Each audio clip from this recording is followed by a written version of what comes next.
Have you ever been tempted to go along with something you knew wasn't right?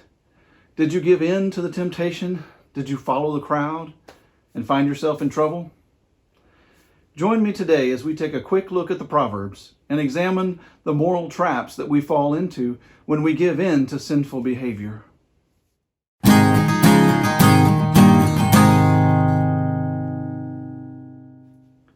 Today, we're in Proverbs chapter 1, verse 10 through 16.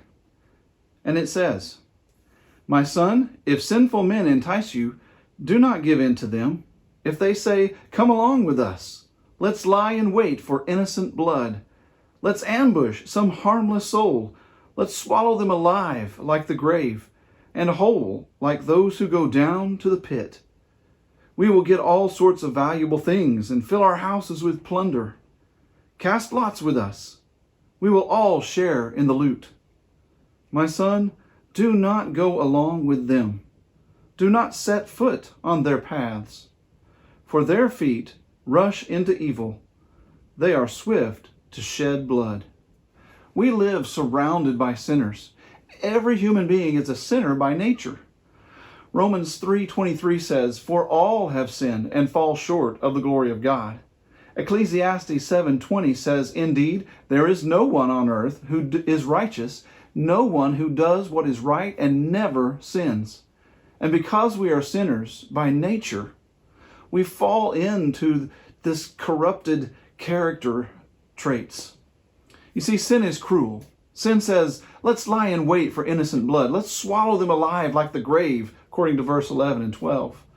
Sin snuffs out any flame of social concern and love and replaces it with evil attitudes and selfish behaviors instead. See, sin is cunning. Sin says, let's lie in wait. Let's ambush some harmless soul, says verse 11. Trickery and deceit are the natural actions of sinful behavior. And sin is greedy. Sin says, we will get all sorts of valuable things and fill our houses with plunder. That's verse 13.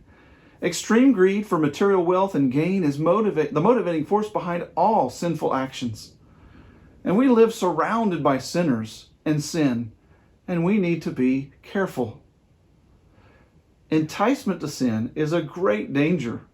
Sin always reproduces a natural tendency to spread itself. When the angels fell from heaven, they became tempters. When Eve ate the fruit, she gave it to Adam.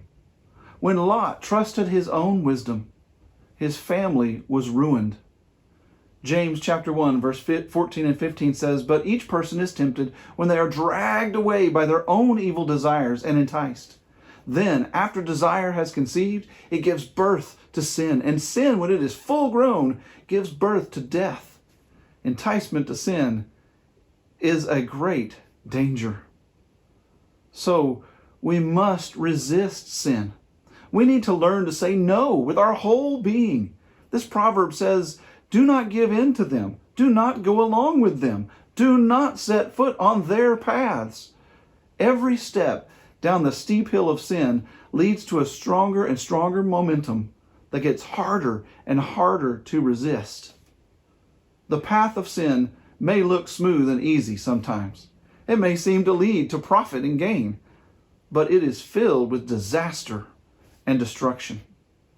Ephesians 5:11 says this, "Have nothing to do with the fruitless deeds of darkness, but rather expose them." James 4, verse 7 and 8 says, "Submit yourselves then to God. Resist the devil, and he will flee from you. Come near to God, and he will come near to you. Wash your hands, you sinners, and purify your hearts, you double-minded. Humble yourselves before the Lord, and he will lift you up." Psalm chapter 1, verse 1 and 2 says, "Blessed is the one who does not walk in steps with the wicked, or stand in the way that sinners take, or sit in the company of mockers. But that person's delight is in the law of the Lord." Let's be careful. Let's walk, as the Bible says, circumspectly in this world, and run away from sin when the temptation comes. And God will help you if you will run to Him. Thanks for joining me today.